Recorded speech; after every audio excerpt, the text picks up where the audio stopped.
10 ஓவரில் 210 ரன்கள்.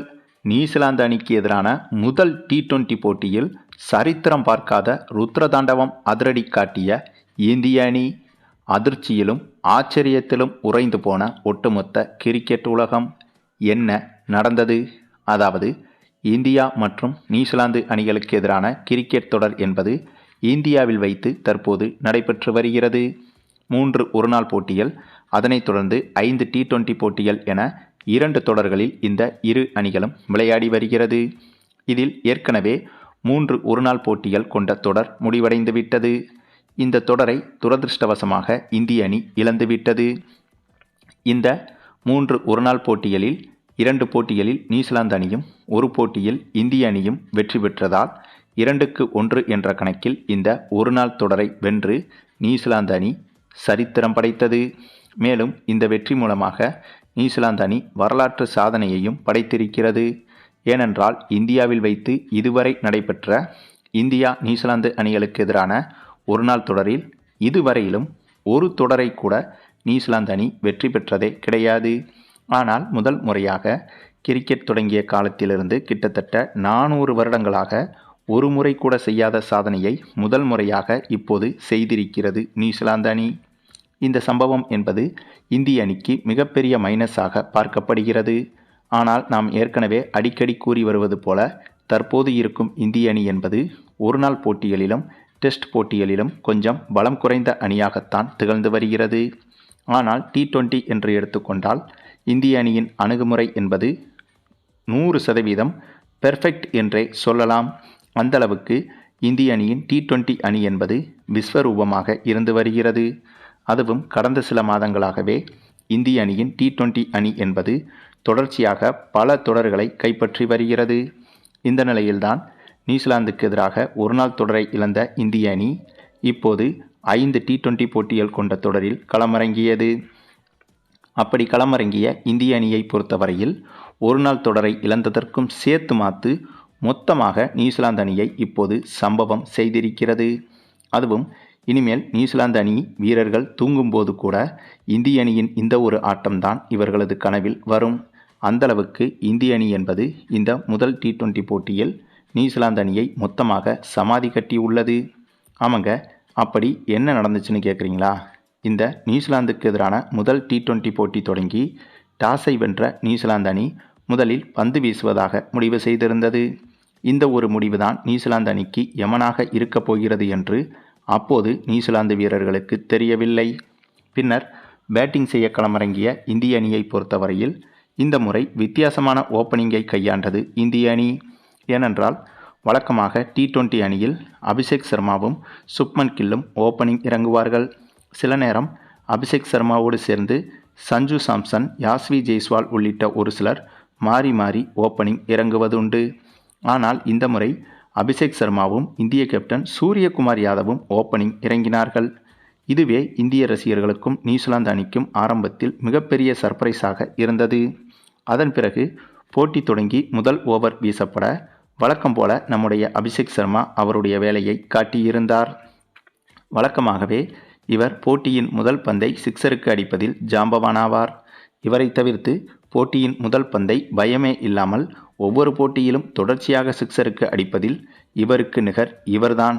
அந்தளவுக்கு இவரின் அடையாளமாகவே இந்த ஒரு விஷயத்தை வைத்திருக்கிறார் அபிஷேக் சர்மா. அப்படித்தான் இந்த போட்டியிலும் போட்டியின் முதல் பந்தை சிக்ஸருக்கு பறக்கவிட்டு அங்கிருந்து அதிரடியை தொடங்கினார் இவர். அதன் பிறகு முதல் ஓவரிலேயே இவரும் சூரியகுமார் யாதவும் சேர்ந்து மொத்தமாக 3 சிக்ஸர் 2 பவுண்டரியோடு சேர்த்து 28 ரன்கள் வரை குவித்துவிட்டனர். அதன் பிறகு நியூசிலாந்து அணி வீசிய ஒவ்வொரு ஓவரிலும் இதே அளவுக்கான அதிரடிதான் தொடர்ந்தது. அதுவும் இதுவரை கிரிக்கெட் உலகம் பார்த்திடாத அளவுக்கு உச்சக்கட்ட மரணத்தனமான அதிரடி என்றே சொல்லலாங்க. வழக்கமாக அபிஷேக் சர்மா மட்டும்தான் இந்தளவுக்கு அதிரடியாக விளையாடுவார். ஆனால் இந்த முறை சூரியகுமார் யாதவ் இவர் பங்கிற்கு அதிரடியில் கொளுத்திவிட்டார். அதற்கு காரணம் கடந்த சில போட்டிகளாகவே, அதாவது கடந்த சில மாதங்களாகவே சூரியகுமார் யாதவின் பங்களிப்பு என்பது இந்திய அணிக்கு சுத்தமாக இல்லை. இதனால் இவர் மீதான விமர்சனங்கள் என்பது அதிகமாகி வந்தது. இன்னும் ஒரு சில போட்டிகளில் இப்படியே இவர் விளையாடியிருந்தால் கண்டிப்பாக இவர் இந்திய அணியிலிருந்து நிரந்தரமாக நீக்கப்பட்டிருப்பார். அந்தளவுக்கு மோசமாக விளையாடி வந்தார் சூரியகுமார் யாதவ். இதனால்தான் பேட்டிங் ஆர்டரை மாற்றி இந்த முறை ஓப்பனிங்கில் களமிறங்கியிருந்தார் சூரியகுமார் யாதவ். வழக்கமாக 1 டவுன் 2 டவுன் போன்ற இடங்களில்தான் இவர் களமிறங்குவார். ஆனால் இந்த முறை ஓப்பனிங் இறங்கி புதிய முயற்சியை மேற்கொண்டு பார்த்தார்.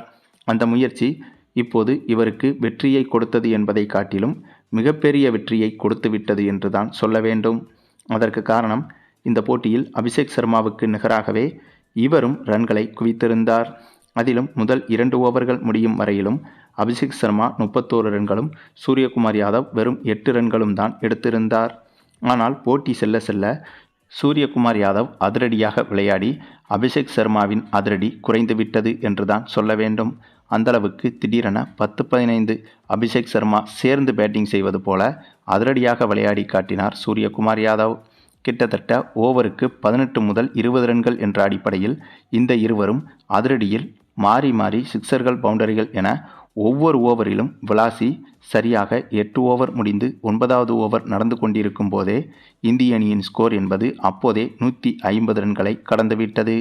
இதில் அபிஷேக் சர்மா 73 ரன்களும் சூரியகுமார் யாதவ் 71 ரன்களும் எடுத்திருந்தனர்.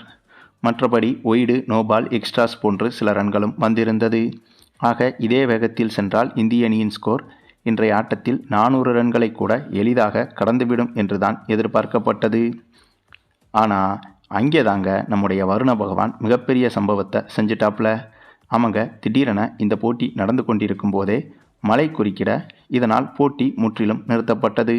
அதன் பிறகு நீண்ட நேரம் கழித்து தான் மழை நின்றது. ஆகவே மழை நின்ற பிறகு போட்டி தொடங்கும் போது 10 ஓவர் போட்டியாக மாற்றப்பட்டது. அதாவது இந்திய அணியின் பேட்டிங் முடிவடைந்து விட்டதாகவும் இதனால் நியூசிலாந்து அணி பேட்டிங் செய்ய களமிறங்க வேண்டும் என்றும் நடுவர்கள் அறிவித்தனர். அப்போதுதான் நியூசிலாந்து அணிக்கு அடுத்த அதிர்ச்சி காத்திருந்தது. ஏனென்றால் 8 ஓவர்கள் முடிவில் இந்திய அணி 150 ரன்களை கடந்திருந்த போது, சரியாக சொல்லணும்னா 151 ரன்களை எடுத்திருந்ததால் டக்வர்த் லூயிஸ் முறைப்படி இந்திய அணியின் ஸ்கோர் திடீரென 10 ஓவர்கள் கணக்கிட்ட போது உயர்த்தப்பட்டது. அதாவது நியூசிலாந்து அணிக்கு டார்கெட்டாக 210 ரன்கள் நிர்ணயிக்கப்பட்டது. எப்படி? 10 ஓவர்களில் 210 ரன்கள் எடுத்தால்தான் நியூசிலாந்து அணி வெற்றி என்ற கடினமான சூழ்நிலை உருவானது. இந்த ஒரு சம்பவம் நியூசிலாந்து அணிக்கும் நியூசிலாந்து ரசிகர்களுக்கும் மாரடைப்பையே வரவழைத்து விட்டது. அந்தளவுக்கு இந்திய அணியின் முதல் 8 ஓவர் பேட்டிங் என்பது உச்சக்கட்ட அதிரடியாக இருந்ததுதான் காரணம். பின்னர் இவ்வளவு பெரிய வரலாற்று இமாலய இலக்கை நோக்கி பேட்டிங் செய்ய களமிறங்கிய நியூசிலாந்து அணியால் கடைசி வரை போராடி வெறும் 92 ரன்கள் மட்டுமே தான் எடுக்க முடிந்தது. அந்தளவுக்கு இந்த போட்டியில் இந்திய அணியின் பந்து வீச்சும் துல்லியமாகவே இருந்தது. அதே சமயம் இந்த முறை இந்திய அணியின் ஃபீல்டிங்கும் கூட தரமாக இருந்தது. நடந்து முடிந்த ஒருநாள் தொடரை பொறுத்தவரையில் இந்திய அணியின் ஃபீல்டிங் என்பது மிகவும் மோசமாக இருந்தது. அது மட்டுமில்லாமல் ஒருநாள் போட்டியில் இந்திய அணியின் கேப்டனாக செயல்பட்ட சுப்மன் கில்லின் வழிநடத்தலும் மிகவும் மோசமாகவே இருந்தது. அதனால்தான் இந்திய அணி ஒருநாள் தொடரை இழந்தது. ஆனால் இந்த முறை பேட்டிங்கில் சூப்பராக செயல்பட்ட நம்முடைய சூரியகுமார் யாதவ் கேப்டன்சியிலும் சிறப்பாக கையாண்டு இந்திய அணிக்கு இந்த போட்டியில் வெற்றியை பெற்றுக் கொடுத்தார். அது மட்டுமில்லாமல் நடைபெற இருக்கும் அதிகாரப்பூர்வ 5 T20 போட்டிகள் கொண்ட தொடருக்கு தயாராகும் வகையில் நடைபெற்ற முதல் T20 வார்ம் அப் மேட்சில்தான் இப்படி ஒரு அசாத்திய சம்பவத்தை செய்திருந்தது இந்திய அணி. ஆக இதே போல அதிரடியை கண்டிப்பாக அதிகாரப்பூர்வ T20 போட்டியிலும் இந்திய அணி வெளிப்படுத்தும் என்பதில் எந்த ஒரு சந்தேகமும் கிடையாது. சரி, நீங்கள் சொல்லுங்கள், இந்திய அணியின் இந்த ஒரு வரலாறு பார்த்திடாத கொடூரமான அதிரடி ஆட்டத்தை பற்றியும் இதே போல ஒரு ஆட்டத்தை அதிகாரப்பூர்வ T20 போட்டியிலும் இந்திய அணி வெளிப்படுத்துமா என்பதை பற்றியும், இந்த ஆட்டத்தைப் போலவே இந்திய கேப்டன் சூரியகுமார் யாதவ் அவரது பேட்டிங் வரிசையை மாற்றி ஓப்பனிங் இறங்கி விளையாட வேண்டுமா என்பதை பற்றியும் உங்களுடைய கருத்துக்களையும் கமெண்டில் தெரிவிங்க. மேலும் இந்த வீடியோ பிடிச்சிருந்தால் லைக் பண்ணுங்கள், மற்ற அனைவருக்கும் ஷேர் பண்ணுங்கள், மறக்காமல் நம்ம சேனலை சப்ஸ்கிரைப் பண்ணுங்கள்.